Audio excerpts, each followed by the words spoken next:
आमदनी कम हो तो खर्चों पर और जानकारी कम हो तो शब्दों पर कंट्रोल रखना जरूरी है।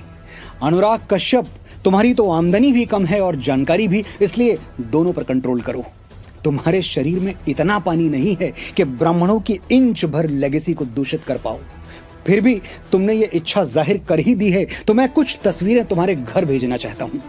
तुम तय करो कि किस किस ब्राह्मण पर तुम्हें अपने शरीर का गंदा पानी फेंकना है।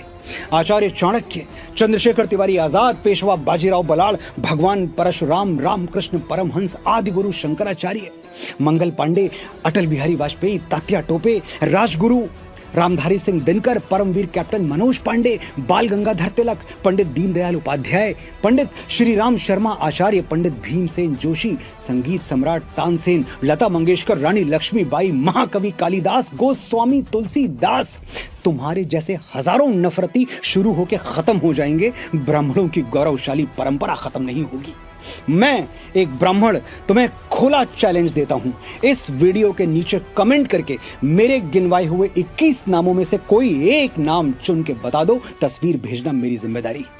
और अगर गुर्दे में इतना दम नहीं है कि अपनी बोली हुई बातों पर अटल रह पाओ और एक नाम इस वीडियो के नीचे लिख पाओ, तो भाई साहब, एक बहुत बड़े आदमी ने कहा है कि रहने के लिए दुनिया में कई अच्छी जगहें हैं, लेकिन सबसे अच्छा यही है कि औकात में रहो। ब्राह्मण भारतवर्ष का मस्तक है और इस मस्तक पर चमकते हुए भगवा तिलक पर सिर्फ ब्राह्मणों को नहीं, चारों वर्णों को अभिमान है। तुम्हारी घिनौनी सोच को बड़ा हृदय दिखाते हुए ब्राह्मण तो शायद क्षमा भी कर दे। हिंदू समाज तुम जैसे अपराधियों को, सनातन द्रोहियों को, देश को तोड़ने और एकता को खंडित करने वाले वामपंथियों को कभी क्षमा नहीं करेगा। तुम बीमार हो, ईश्वर तुम्हें ठीक करे, आरोग्य प्रदान करे।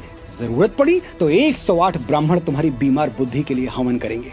और इलाज के लिए अगर चंदा वंदा चाहिए तो हम ब्राह्मण दान लेना भी जानते हैं और दान देना भी जानते हैं। तुम्हारे इलाज का खर्चा भी हम उठाएंगे।